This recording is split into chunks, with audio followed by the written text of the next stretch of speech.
While staying up late in the lab with Ryan Mitchell working on an experiment, a message popped up on his phone. "Reply for me," he said casually. "It's probably from Professor White." I opened his phone without a second thought, feeling relaxed and at ease, until the screen lit up and I was instantly wide awake. What appeared before my eyes was a mirror selfie of a girl. Her figure was slender, seductive, and she was nearly naked. It was Ryan's junior in the lab, Vivian Chen. "Baby, which outfit should I wear tomorrow?" she wrote, her tone blatant and provocative. The message remained there, unretracted. Ryan, meanwhile, was quietly focused on the experiment, eyes lowered as he observed the cells, completely unaware of the silent storm that had erupted beside him. Tomorrow was my birthday. It happened to fall on a weekend. We had made plans to go to the beach to celebrate. I had taken the time to dress up, full of anticipation for the celebration. And then, right at that moment, I saw that message. I handed the phone to Ryan. He glanced at it during a brief pause in his work and gave a soft, careless laugh. "Wrong recipient," he said. I stared at him for a second, then without hesitation, hit the redial button. The call connected instantly. "Baby, what are you doing?" Vivian's voice was sticky sweet, full of flirtation. Her lips curved in a way that was almost disturbingly beautiful. I turned the camera to face myself. Vivian paused, startled. "Why is it you?" The video froze for a second, but quickly resumed. I'm really sorry," she stammered. "I sent the message to the wrong person. I didn't mean to. I swear I didn't do it on purpose." I didn't respond. Ryan murmured quietly, "Be more careful next time." And just like that, my heart sank to rock bottom. I had known Ryan for 7 years. I knew his character all too well. He was a perfectionist. He despised foolishness, but I wasn't smart. Ever since we got together, I'd been walking on eggshells, afraid that one day he would finally decide to leave me. But he had once held me gently and said, "You're different." Other women had tried similar tactics and excuses with him before. He always saw through them instantly, his face full of contempt. I used to feel heartbroken over it. But Ryan would always reassure me with calm, gentle eyes. "She's not you. That kind of thing doesn't work on me." But today, something about him was different. I could sense something off in his demeanor, some vague impatience. It sat like a weight in my chest, impossible to ignore. I looked at Ryan. "She's hitting on you." My voice was firm. The air froze for a beat. Vivian on the other end stared blankly, clearly not expecting me to be so blunt. Her face turned beet red.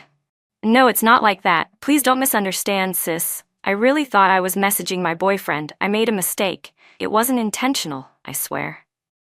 Her voice was trembling, eyes brimming with tears. The bare skin on her shoulders made her look even more pitiful and fragile. Ryan finished up the experiment and looked over, realizing that I was angry. A helpless, indulgent smile appeared on his lips. He hung up the call and gently pinched my cheek. "Yeah, she's hitting on me," he said lightly, as if he were just humoring a jealous child. Before I had a chance to respond, the lab door opened. Vivian walked in. Underneath her oversized shirt, her long, pale legs were fully exposed. "I wanted to explain in person, sis," she said sincerely, though there was a subtle assertiveness in her tone. "That message was meant for my boyfriend. I tapped the wrong contact. I really didn't mean to send it to Ryan. Please, don't misunderstand. If you two end up fighting because of this, I'll feel so guilty." Ryan glanced at her and replied calmly, "You're overthinking it. We're not fighting." Vivian let out a breath of relief and gently patted her chest. "You scared me to death. I'm so glad you two are okay." When I realized I sent that message to the wrong person, I seriously panicked. Girls are sensitive, and I was really afraid you'd misunderstand, sis. Ryan didn't respond. He focused solely on packing up the experiment equipment, giving her no further attention. But the more she tried to explain, the angrier I felt. After all that, I ended up being painted as the overly sensitive and petty one. "Ryan, are you done packing yet?" I urged him, my voice cold enough to drop the temperature in the room. Vivian froze where she stood. Ryan paused, his hands still mid-movement, a slight crease forming between his brows. "Almost. Don't rush," he said quietly. Vivian stood behind him, looking at him with wide, pitiful eyes, making no move to leave. A wave of nameless fury surged within me, just as I was about to lash out. But then I caught my reflection in the glass window, stunned for a second, and then I let it go. There was no point losing my composure over a girl like her. It just wasn't worth it. Vivian's eyes glistened red at the corners as she looked pleadingly at Ryan. "Ryan," she called softly. But he didn't even look at her, and her expression fell. Her pride clearly bruised. All she could do was murmur, "I really didn't mean to," before she turned and left in defeat. Ryan had never gotten mad at me before. He always knew how to manage my moods, how to handle me. He never contradicted me in front of others, even if I was being unreasonable. He would always wait until we were alone, then coax me patiently. "You didn't have to say it so bluntly. You left her no way out," he said, taking my hand. "You didn't used to be like this." He turned to look at me. "What?" I asked, meeting his gaze. "You used to be the one who said these things," he replied. As a top student in medical school, Ryan wasn't naive. There was no way he didn't understand the meaning behind that message. In the past, he would have never let something like that slide. But today, he allowed it. And worse, he expressed dissatisfaction with me because of it. A flicker of doubt flashed in his eyes. Ever since high school, Ryan had been pursued by countless girls, but he had never so much as glanced at any of them. He always knew exactly what they were thinking and never let anyone cross the line. Ryan smiled as he tucked a strand of hair behind my ear. "I was wrong this time. I made it hard on you," he said, lowering his head to kiss me. His breath brushed gently across my skin. "She's just my junior, someone unimportant." He leaned his cheek against mine, brushing against my hair as he spoke with quiet sincerity. "There's only Zoe Fields in my heart." I didn't know whether Vivian had a boyfriend, but what I did know was that she definitely had other intentions toward Ryan. Over the years, I had seen far too many girls like her, but Ryan had never once given them the chance. Until now. I thought the warning I gave him last time had been clear enough, but I never imagined that on my birthday, he would leave me behind to rush back to campus for Vivian. "My junior needs to compete in a research competition. Some of her data isn't matching up. I'm going back to check it." When I woke up in bed, the only thing waiting for me was a text from Ryan. "I'll make it up to you next year for your birthday, I promise." His warmth still lingered on the sheets beside me. Outside, the waves crashed violently against the shore, loud and unrelenting. This was the first birthday I spent without Ryan Mitchell. It was as if he had forgotten I was competing in the same event. I'd spent a long time struggling with one particular dataset and still couldn't figure it out. Dylan Yao was my roommate, and he was also on Ryan's competition team. He sent me a short video clip along with a screenshot. In the video, Vivian was holding a test tube, carefully adding reagents into it while Ryan stood behind her, guiding her movements. When the chemicals reacted suddenly, it startled Vivian, and she instinctively stepped back, straight into Ryan's arms. "You scared me to death," Vivian said, clutching her chest. Ryan gently patted her shoulder and comforted her in a soft voice. "It's okay. I'll show you." He took the test tube from her hands and began to demonstrate.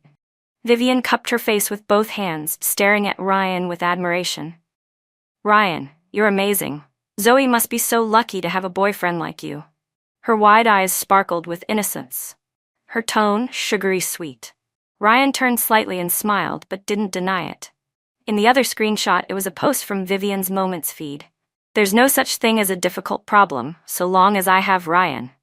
We've got this competition in the bag tomorrow." She stood beside him in the photo, holding his hand in a gesture of encouragement, looking adorably smug and confident, like victory was already hers. Ryan didn't pull away. At that moment, I went completely cold. It felt like confidently walking into a test, thinking I'd get a perfect score, only to realize every answer was wrong. My whole body felt like it was boiling with blood, screaming from the inside out. I wanted to reach through the screen and drag that girl to the ground.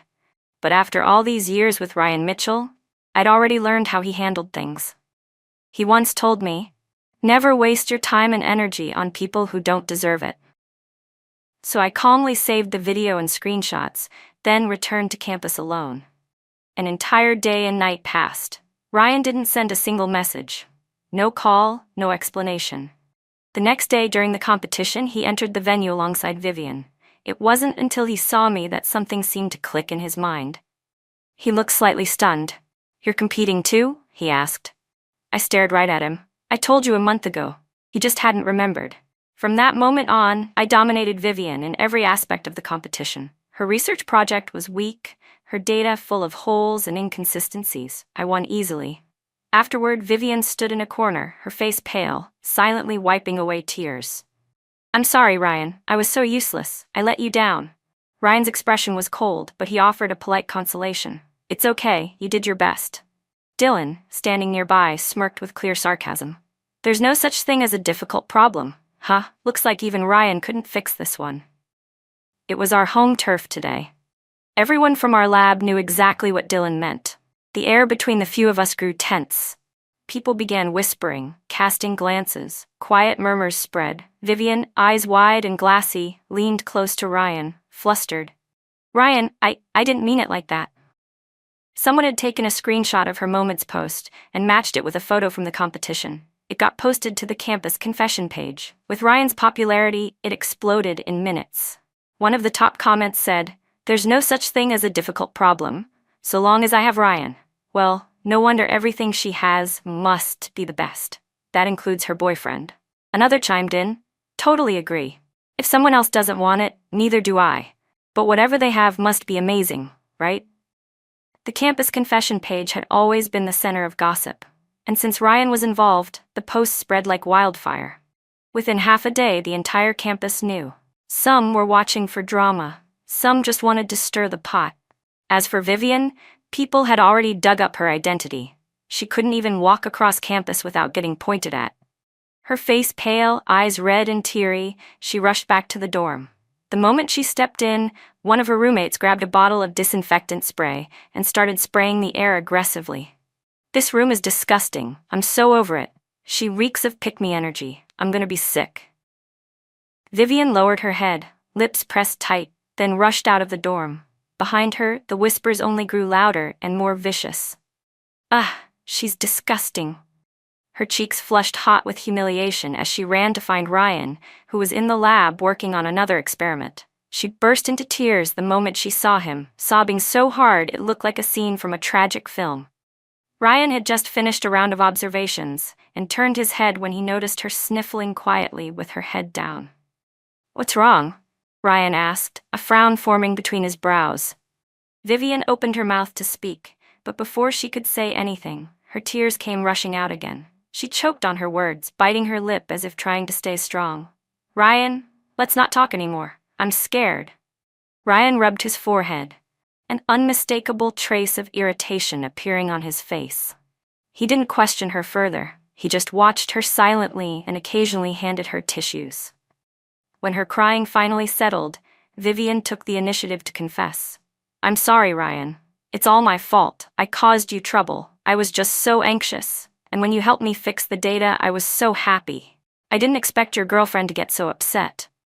She wiped her tears and spoke in a low voice, as if the weight of the world were on her shoulders.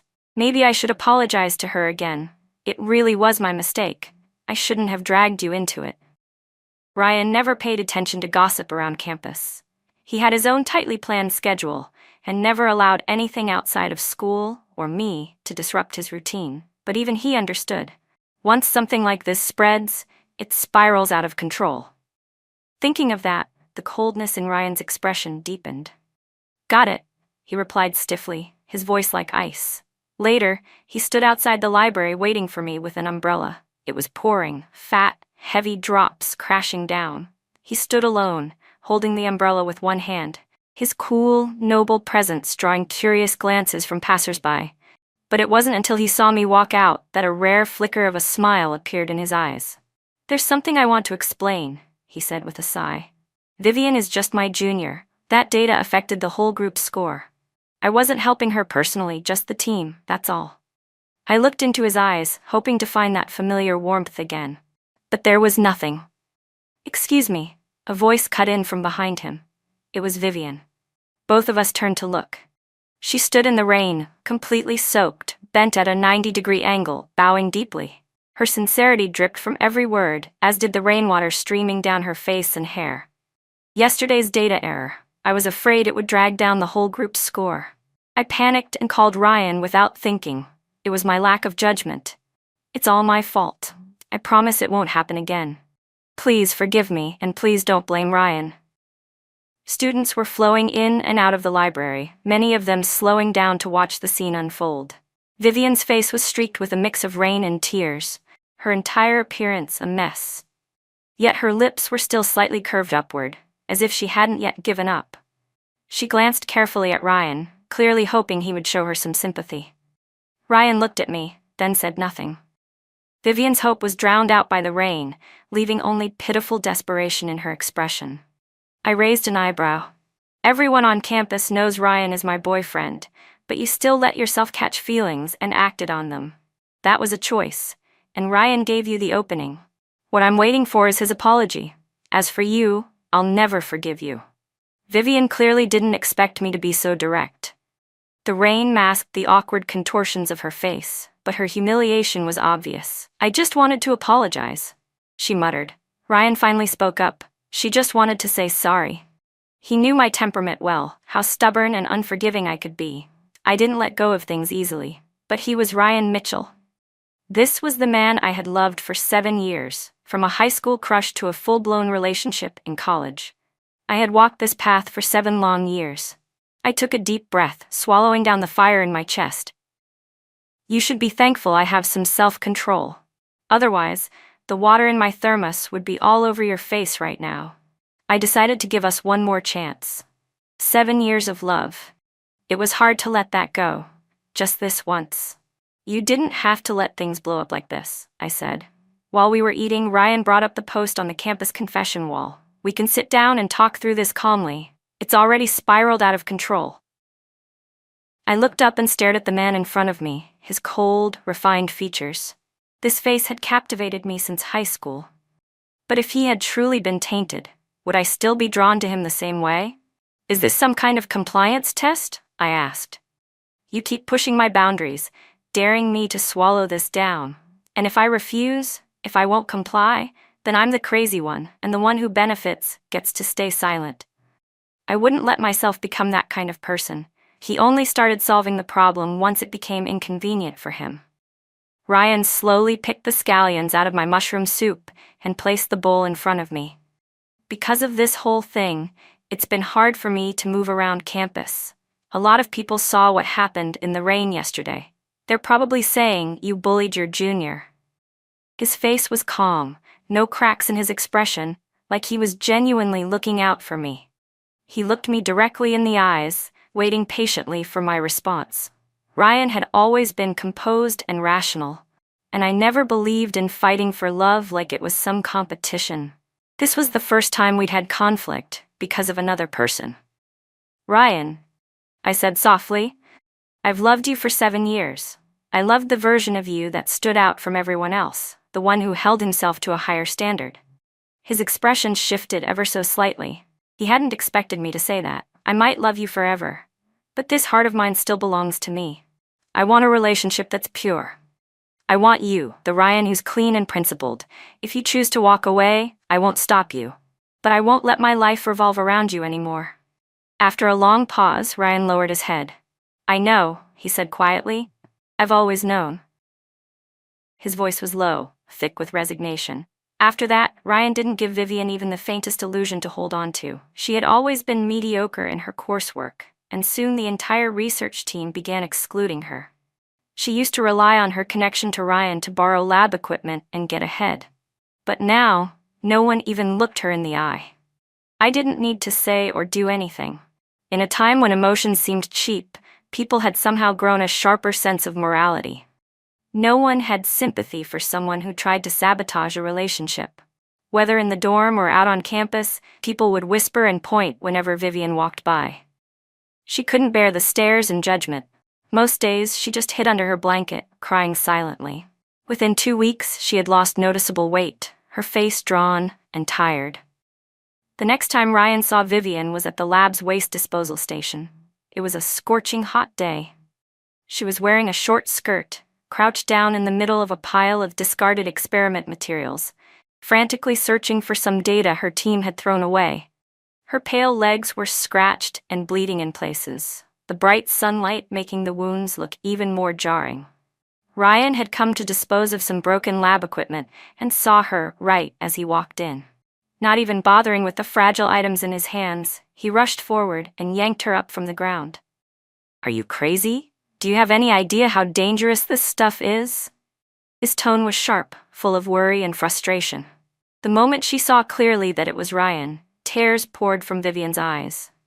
She had always held feelings for him, but because of me, he'd become completely off limits. These past few weeks of rejection and isolation had pushed her to the edge. And now, to be shown even a sliver of care by the man she admired, she looked like she wanted nothing more than to collapse into his arms and cry her heart out. In less than half a month, the once bright and lively girl had withered into someone barely recognizable. Ryan tracked down Vivian's project group. One of the team members gave him a cold, dismissive look. "We don't want data from someone so morally compromised," he said. "Her results disgust us." That was the first time I'd ever seen Ryan truly lose his temper. He grabbed Vivian and dragged her to me. Without a word, he yanked the datasheet I was working on from under my pen and tore it to shreds. The fragments of paper fluttered through the air, blocking out the last trace of light in his eyes. "Zoe, I've already done what you asked. I've kept my distance from her. What more do you want? Why won't you leave her alone?" His voice was sharp. "Bullying the weak, is that how you plan to reclaim your lost dignity?" He stared at me, his expression no longer familiar, consumed entirely by anger. This side of Ryan I had never seen before, and it scared me. His eyes were cold, and the words he spoke next cut deeper than winter wind. "You're cruel and twisted. No wonder you were bullied back then." His words dragged me back instantly to that dark, hopeless time. It was during my second year of high school. Because I was quiet and kept to myself, my classmates isolated me, targeted me. They mocked me with the cruelest words, played ruthless pranks that left me physically and emotionally bruised. They covered for one another, and the teachers turned a blind eye. That entire year became a shadow I could never shake. It was Ryan who put an end to it. He appeared like a hero out of nowhere, standing in front of me, shielding me from every whisper and smirk. From that moment on, I fell hard for him and never looked back. "Zoe, don't become the kind of person I hate the most. Don't make me regret everything." Regret all the years we'd been together? 3 years of secret affection, 4 years of being by his side. And all I got in return was regret. For the first time, Ryan had chosen another woman over me, accusing me without proof, refusing to listen, passing judgment like he already had a verdict in hand. The man I once loved so deeply, who once swore I was his one and only, now used my old wounds like a blade to stab directly into my heart. It was a strange feeling. In that moment, the man in front of me suddenly looked so small, so ordinary. He was no longer the radiant, confident, handsome boy I used to idolize. For the first time, I understood the meaning of betrayal beyond repair. Water once spilled can't be gathered again. A shattered mirror can't be made whole. Ryan personally started assisting Vivian with her experiments, helping her gather materials, borrow equipment, and even pulled strings to connect her with senior researchers. He tutored her himself, answered all her questions patiently. And as for Dylan, who had been on their team from the start, Ryan turned on him coldly. "If you want to talk so much, transfer to another group. I don't want anyone in my team sowing discord." Dylan stared straight at him, fearless. "I've got nothing to hide, but you have no right to kick me out. You can lack integrity if you want, but Zoe deserves to know the truth. She has a right to it." Ryan gave a dry, humorless laugh. "If you're that righteous, go join her team. Clearly this group's beneath your greatness." "I am the team leader," he added flatly. "I've already submitted your transfer paperwork to the department and got it signed. You're out, effective today." Dylan's eyes widened in shock. "Ryan, how could you?" Everyone knew that once a research team was formed, unless there were extreme, unavoidable reasons, members couldn't just be removed halfway through. Doing so could delay their thesis, even affect their ability to graduate. Reassigning meant starting from scratch, and now, with just a few words, Ryan had kicked him out.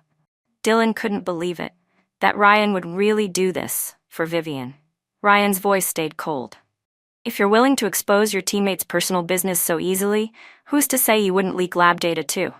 A person with no professional ethics has no place in my team.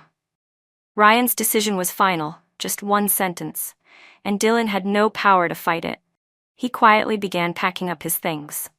The other group members exchanged glances, but didn't say a word. When I saw Dylan, I hadn't even opened my mouth before tears the size of raindrops welled up and spilled down my cheeks. But he stubbornly wiped them away, forced a smile, and waved at me. "Hey, looks like we're teammates now." Dylan and I ran back and forth between offices, trying to get the school to reverse the decision. But every time, we got the same answer. The team leader had firmly refused to take him back. Ryan was determined.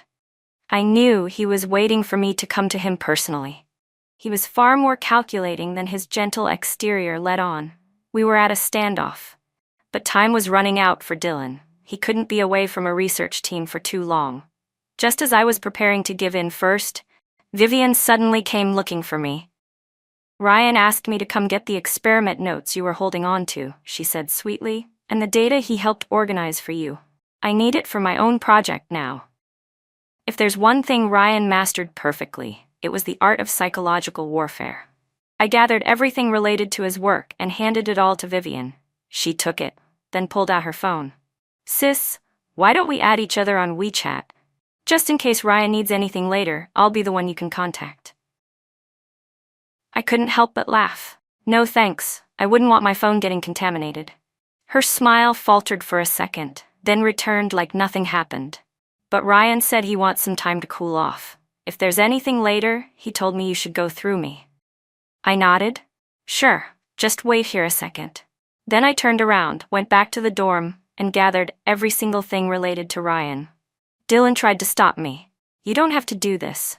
After all these years with him, it's not worth it, not for Vivian."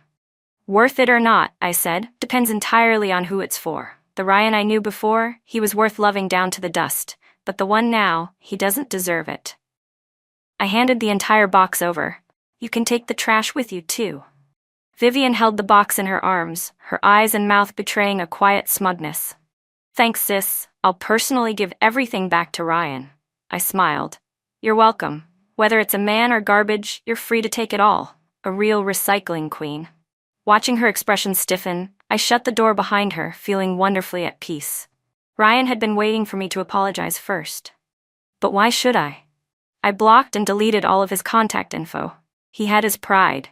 I had my dignity. After that, we never spoke again. I even begged my advisor to step in and help get Dylan reinstated to the group, but Dylan refused. "Someone like him," he said. "Even if I went back, who knows what tricks he'd pull behind my back. That group is doomed anyway. I'd rather take the loss now than risk getting burned later. I'll just start over, it's fine, I'm not afraid. But I will be counting on your help." His confidence was genuine. Still, I couldn't shake my guilt. I gave him all the notes and organized data I had. Even though it was thorough, it was still tough for him to digest. But to his credit, he worked hard, and before long, he caught up with the rest of the group. Meanwhile, the gossip about Ryan and Vivian exploded all over campus. There was the double seat at the front of Professor Harper's open lecture. The matching couple rings on Vivian's hand, their side-by-side photo at the medical forum, matching couple outfits at the dining hall. Posts about them kept flooding the campus confession board. Guess the side chick won after all. Props to her. She replaced the main lead like it was nothing. "She's good, really good. When's Vivian starting her master class?" Dylan ran over and showed me one of the posts. "They're making it this public? Are they doing this just to humiliate you?"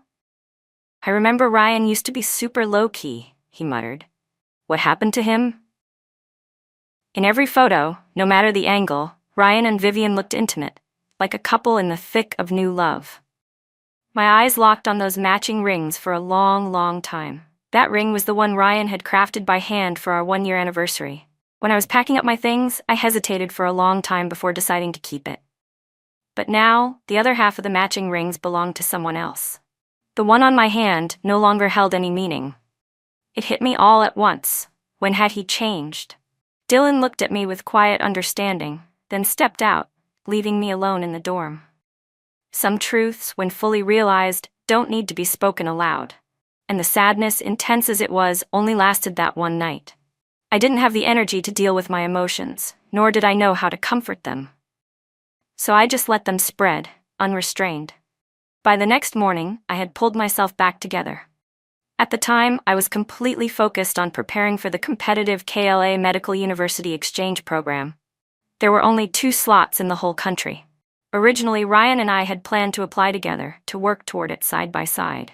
But now we stood at 2 very different crossroads. My advisor was a strange old man, famously eccentric and withdrawn. He never attended school events, public lectures, or forums. He lived solely for research. Because of his prestige, the school let him be. People called him Professor Gu, short for Gudao, which sounded like Lone Island, a name that oddly fit. In some ways, he reminded me of myself. When he saw me in the lab, Professor Gu frowned deeply. "Didn't I give you a few days off?" He had heard about what happened with Ryan and had even texted me to take a break. I smiled. "My future matters more than anything else." He stared at me for a long time, then finally sighed. "If you can figure that out on your own, good. Go on, get to work." As I turned to leave, I heard him mutter under his breath behind me, "Men are no good anyway. A test tube's more reliable." I couldn't help but laugh. Had he forgotten he was a man too? Days and nights blurred together in a frenzy of experiments. I lost all sense of time, which was just as well. At least I didn't have time to wallow. Only once the selection results were finalized did I finally breathe again. As life returned to normal, I started noticing odd looks from the people around me. Ryan had come out publicly to defend Vivian, and public opinion was beginning to shift. The photo of her bowing in the rain went viral. Rumors about me started popping up again. As I walked across campus, I overheard a group of girls gossiping behind me. "I told you, Ryan's ex wasn't anything special. Always looked so grumpy. Probably traumatized from being bullied in high school. Now she bullies others to feel powerful." Yeah, and who knows if she even did her own data? Wasn't her boyfriend the one helping her with everything? Correction, ex-boyfriend. I stopped walking, turned around, walked right up to them. "I recorded everything you just said." The girls exchanged nervous glances. "You said I bullied people. Do you have proof? If not, I'm reporting you for slander and defamation." The lead girl panicked. "No, we didn't say anything. It's just what we saw online."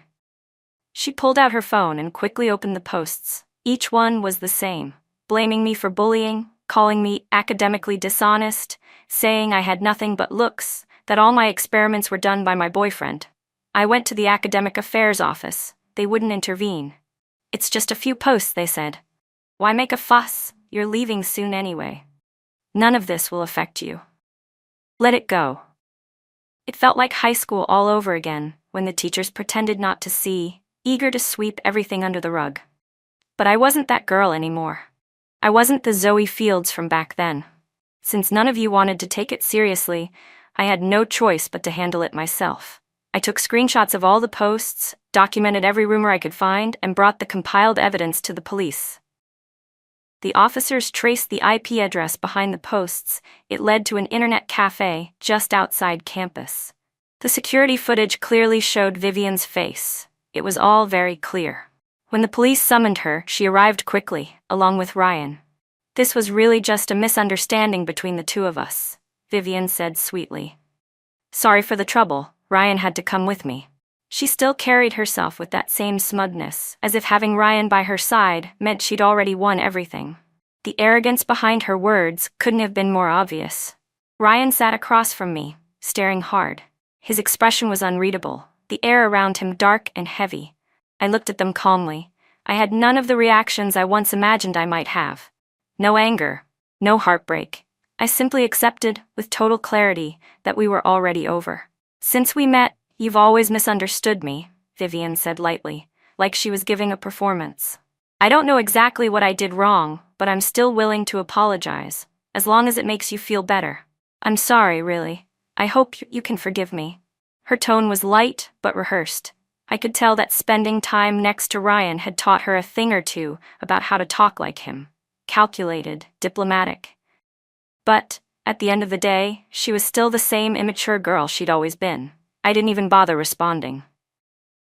She wasn't worth the effort, not even the courtesy of eye contact. Vivian's face froze with awkwardness. She looked pitifully toward Ryan, hoping for help. But he didn't notice her silent plea. He just sat there, cold and silent. When the police presented the evidence, a flicker of panic crossed Vivian's face. She tried to argue, instinctively pushing back. This doesn't prove anything. You have no actual proof that I was the one who wrote those posts. She was clearly skilled at twisting words, quickly spinning the narrative so that everything landed on me, casting herself as the poor, innocent victim. But I wasn't a cop, and I certainly wasn't interested in playing her game. Her feigned innocence and fake sweetness completely wiped out the last shred of patience I had left. I originally just wanted a public apology, I said, my voice cold. But now I see I've been far too kind. I don't have the time or energy to go in circles with either of you. I'll let my lawyer handle it from here. With that, I stood up to leave. Ryan, who had been sitting stone-faced this whole time, suddenly looked up, his eyes flashing, and asked something else entirely. What do you mean you don't have time?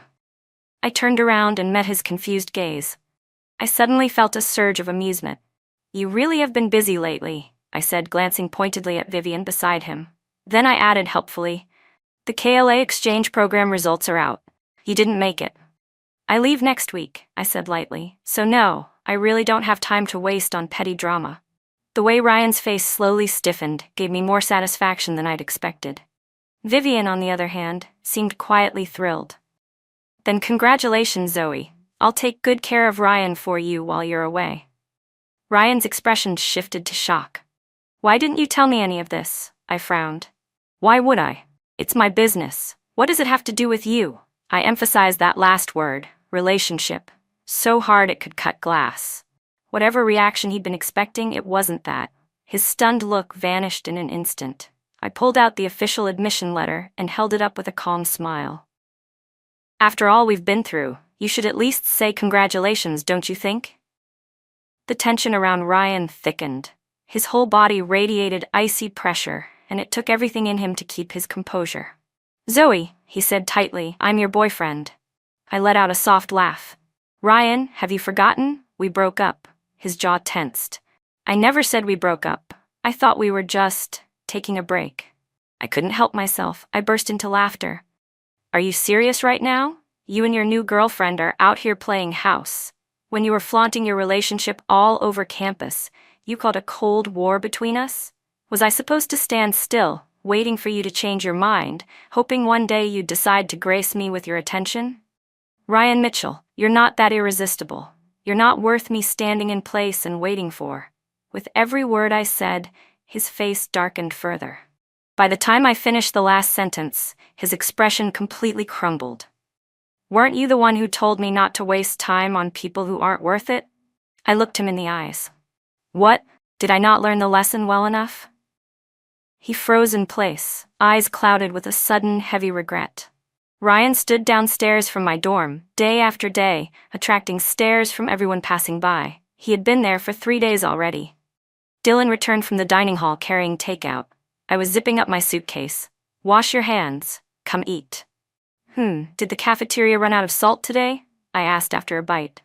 He glanced out the window. It's raining. He's still standing there. No umbrella. I didn't reply. I just stared at the scallions floating in my mushroom soup. I had picky tastes. I liked the flavor of scallions in mushroom soup, but didn't like eating them. Back when I used to eat with Ryan, he'd always patiently pick them out for me. Now I just stared at that bowl for so long my eyes began to sting. There were too many scallions. I didn't even feel like eating anymore. So I grabbed my umbrella and went downstairs. Ryan stood there in the rain, stripped of all the pride and shine he used to carry. The downpour washed away every trace of his elegance, leaving behind nothing but exhaustion and despair. I never cheated on you, he said, his voice trembling. I couldn't tell if it was rain or tears running down his face. I never wanted to break up. I never crossed any lines. Nothing ever happened between me and her. I held the umbrella above myself. I didn't have the slightest intention of sharing it with him. Ryan, you and your precious little lab partner were glued at the hip. Those couple photos of you two went viral all over the campus forum. Did you not see them? I looked down at his right hand, the matching ring still on his middle finger. You gave her the same ring you gave me, And you think that's not crossing a line? I pulled the ring from my pocket. Since it already belongs to someone else, I have no reason to keep this anymore. Without hesitation, I tossed it into the bushes beside the walkway. It disappeared into the greenery, swallowed by the rain and leaves. Ryan's face fell apart. Without caring about anything else, he dove toward the bushes. He knelt in the mud, frantically digging through the wet undergrowth.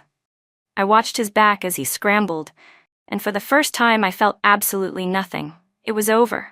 Ryan knelt in the mud, lifting his face now streaked and broken by the rain.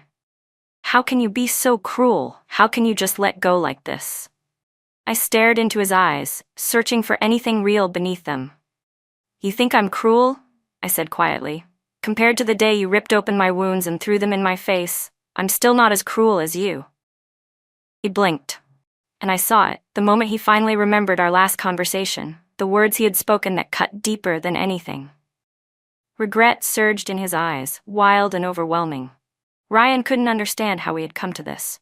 He had always believed things between him and Vivian were clean. He thought defending her was just about standing up against bullying. During our Cold War, he'd used her presence to provoke me, just to force me to lower my pride. He never expected it would go this far. He couldn't understand why I was so resolute, why I truly wanted to break up. For a moment, he even wondered if I had someone else, and was just using this as an excuse. But the thought lasted only a second before he dismissed it. He knew me too well. Once I made up my mind, nothing could change it. Ryan had always believed that I loved him, that my love was so firm, so steady, that it would never waver. But he'd forgotten something crucial. I've never been the kind of person who knows how to surrender. From beginning to end, it was all a mistake. Yes, he made a mistake, and for that mistake, he paid a price far too high, one he could never undo. There would be no second chance. We're breaking up. Ryan finally heard those words from my lips. He was still crouched in the rain, searching desperately for that ring.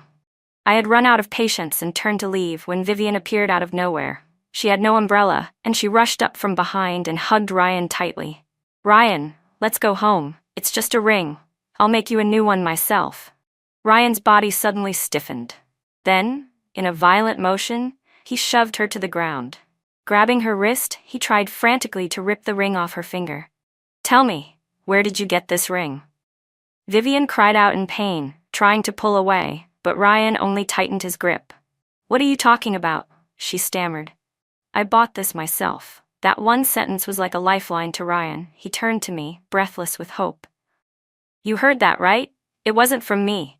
Nothing ever happened between us. It was all a misunderstanding. But it didn't matter anymore. When I didn't react, he dragged Vivian forward, trying to force her to apologize. Her hair was a mess, her cheeks soaked with tears. I'm sorry, Zoe. I'll do whatever it takes. If it makes you feel better, I'll kneel right here. Still playing the same pitiful game. Go ahead and kneel, I said coldly, but I still won't forgive you. Vivian froze, stunned by my indifference. Then I turned to Ryan. So this is the weak person you were defending? I looked him straight in the eyes. You knew from the beginning she wasn't really weak. She's manipulative, calculated, and you chose to ignore it.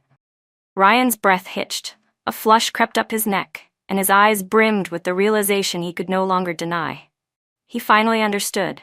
There was no going back. Still, he pulled me into his arms, clinging to me tightly, whispering over and over again, I didn't cheat. I don't want to break up. Please, please give me one more chance. Just one. I pushed him off me. Why should I forgive you? He refused to let go. I didn't do anything. I gave a short, bitter laugh, like he'd just told a joke. So what? Does that change anything? You knew Vivian had feelings for you, and you still let her cross the line. You knew I wouldn't back down easily, and you still kicked Dylan out of the group just to pressure me. You knew how to get to me, so you sent Vivian to collect your things. You knew what kind of pain I'd experienced before, and you used it against me. You knew everything, and you still did it all. Tears finally slid down my cheeks, even though I had promised myself not to cry again over this. I couldn't help it. I warned you, Ryan. He swayed unsteadily, then finally muttered the words he should have said long ago. I'm sorry, I swear. I never had feelings for her. I've only ever loved you. I was arrogant, I never meant to hurt you. But none of it meant anything to me anymore. The damage was already done. There was no point pretending remorse could fix it. Maybe he was telling the truth. Maybe he really didn't love her. But I wouldn't make the same mistake twice. And I wouldn't give anyone else the chance to hurt me again. Ryan didn't want to break up. In the few days before my departure, he stayed close to me, never more than a few steps away. As for Vivian, Ryan posted a formal apology on both his Moments feed and the campus confession wall. Overnight, she went from being the darling of the gossip circle to a pariah. Before leaving, I contacted my lawyer and had them draft an official cease and desist letter. I had it delivered to him. Even though it wouldn't change anything, that legal letter clearly scared him. When he came to see me afterward, dark circles loomed under his eyes, and even heavy foundation couldn't hide how worn out he looked. "I've known about you since the first day I got in," Vivian said. I was slightly surprised. "Ryan was waiting for you. I asked him for directions. He pointed me the way. I wanted to add him as a contact, but he said no. Then I saw you." Her tone shifted, mocking, bitter. "The moment he saw you, he smiled and asked what you wanted to eat. But you didn't look at him, not once. You just kept reading your documents." Vivian sneered. "A guy like him, you were never good enough for him. I was just a few years late in meeting him, that's all. Otherwise, I never would have lost." She sounded like she had finally found an excuse to justify everything. I stirred my mushroom soup, calmly finishing the last spoonful. Turns out, even without scallions, it still tasted just as good. My silence clearly infuriated her. Her eyes turned red with rage. "You only used him as a stepping stone. You never loved him. You just wanted to use him to get ahead." I finally looked up. "So what if I did? Who says a woman can't step on a man to rise?" Vivian blinked, stunned. Hatred clouded her expression. "You never loved him." I looked at her with deliberate ease. "No, maybe not, but you did. And did he choose you?" "I didn't love him," I said, "but he was willing to let me walk all over him." "Zoe," Vivian choked on her next words. Her emotions exploded. "What makes you so special? You're cold, weird, always walking around like the world owes you something. No wonder you were bullied in high school. You deserved it." There was still half a bowl of mushroom soup left. I poured it right into her face. Then, without hesitation, I slapped her across the cheek. The sound was sharp and echoing. "No one owes me anything," I said coldly. "But this slap, you owed me. Who the hell do you think you are, dragging up my past?" I stood over her, unflinching. "That soup? I've been wanting to throw it on you for a long time." I handed the entire case over to my lawyer and Dylan and instructed them to pursue the harshest possible charges. Vivian could be immature and arrogant all she wanted, but she had no right to repeatedly trample my boundaries. She needed to understand, actions come with consequences. Ryan finally realized there was no path back. Quietly, he agreed to the breakup. He eventually found that ring I had thrown away. He threaded it onto a string and wore it around his neck. The night before I left, he invited me to dinner. "A final meal," he said hoarsely. "Our breakup dinner." It was a quiet meal. When the server brought over a bowl of mushroom soup, Ryan took it and gently picked out all the scallions. I watched his slender, steady fingers tremble more and more until he finally broke down, sobbing quietly. I didn't touch the soup. We parted ways respectfully, said our goodbyes, and that night, our 7-year relationship ended. 1 year later, Ryan was accepted into the KLA program as well. He still wore that ring around his neck. He stood in the hallway with his signature calm demeanor and instantly caught everyone's attention. Our mentor, noting that we were both Chinese, assigned him to my study group. After class, some nosy classmates pulled me aside, whispering excitedly, "That new guy Ryan, right? You know him?" I smiled faintly and replied, "Sort of." They gave me a knowing look. "I thought so. The way he looks at you, it's not just classmates." I didn't say anything else. I just focused on the paper in my hand. Ever since Ryan joined, something subtle shifted in our group's dynamic. He had gone back to being the quiet, reserved man he used to be. He carried himself with quiet politeness, never raising his voice. Always respectful. But if you looked closely, you could catch the faintest tremble in his hands, an obvious sign of how much he was holding back. During breaks, he would occasionally chat with Dylan. The court's verdict for Vivian finally came through. 1 year of prison, plus a civil fine of 50,000 yuan. I knew that was already the best outcome my lawyer could fight for. Vivian was expelled from school the moment she got out.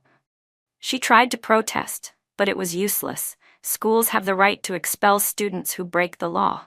As for Ryan, he didn't even get a chance to intervene. He ended up standing at the school gate holding up a big cardboard sign until the police came and took him away again. For a man, she'd thrown away her future, everything. She bet everything on one man and lost it all. Vivian didn't keep up the act for long. She completely gave up. She tried finding work, but no one wanted to hire someone with a criminal record. In the end, she had to go back to her hometown and got a cashier job at a supermarket. Ryan grew increasingly silent. The only time his cold, unapproachable demeanor cracked was when he saw me. One time, when we were eating out, he ordered a bowl of mushroom soup. He reached out to remove the scallions, then paused, realizing we were abroad now. The soup didn't even come with scallions. On my birthday, I received an exquisitely wrapped gift. The hand-carved craftsmanship was clear. It had been carefully prepared. I returned it immediately. Ryan looked devastated, refusing to take it. "This is what I owe you," he said. "I don't need it," I replied. "We cleared our debts the day we broke up." His eyes turned red in an instant. He stood there, helpless. He opened his mouth, about to say something, but I stopped him. "You don't need to, Ryan. I don't need it anymore." Life doing research abroad was exhausting. Even so, I was happy to pour all my energy into the lab. After all, when I return home, I want to contribute something meaningful to my country. I always thought that was the end of it with Ryan. Honestly, his constant shadowing annoyed me. He thought everything he was doing could win me back. In his mind, no matter how cold or cruel I acted, it was just a tantrum. Sometimes I wondered, how can a man be so confidently delusional? And if I could be even half as blindly confident, I might already be incredibly successful. One day, while I was zoning out in front of the police station, Ryan showed up, bloodied and breathless. He'd chased down a thief who had stolen my bag. I was stunned, but also slightly happy to see my bag again. My ID, my sponsorship documents, my lab access pass were all inside. Following the path of the bag upward, I saw Ryan's battered face. "Check if anything's missing," he said, panting. "I chased that guy across 3 blocks to get it back. Lucky I was already planning to walk you home. I was worried about you going alone." I wasn't sure how to describe what I was feeling in that moment, but part of me was afraid of Ryan's kind of devotion. "Thank you," I said. He walked me home. He'd taken a real beating to get my bag back. The least I could do was bandage him up. While I was tending to his wounds, he started crying. "These past few days, I've been thinking a lot," he said, his voice cracking. "God, I've been such an asshole. I was selfish. I wanted you all to myself. And whenever I saw you hurt or jealous because of me, I felt victorious, like I'd won something. You're just so incredible. I was always terrified you'd leave me. When I was helping Vivian, it felt like I was seeing the old you. When I protected her, I told myself I was protecting the version of you from the beginning." He spoke slowly, clearly, like each word was a confession, not just to me, but to himself. "I'm sorry." The night wind was strong. The windows rattled in their frames, but inside I finally felt at peace. "Ryan," I said softly, "I saw you when Vivian was arrested." He nodded. She said she felt like someone drowning who'd latched onto the only piece of driftwood she could find. "She just wanted to possess you, completely."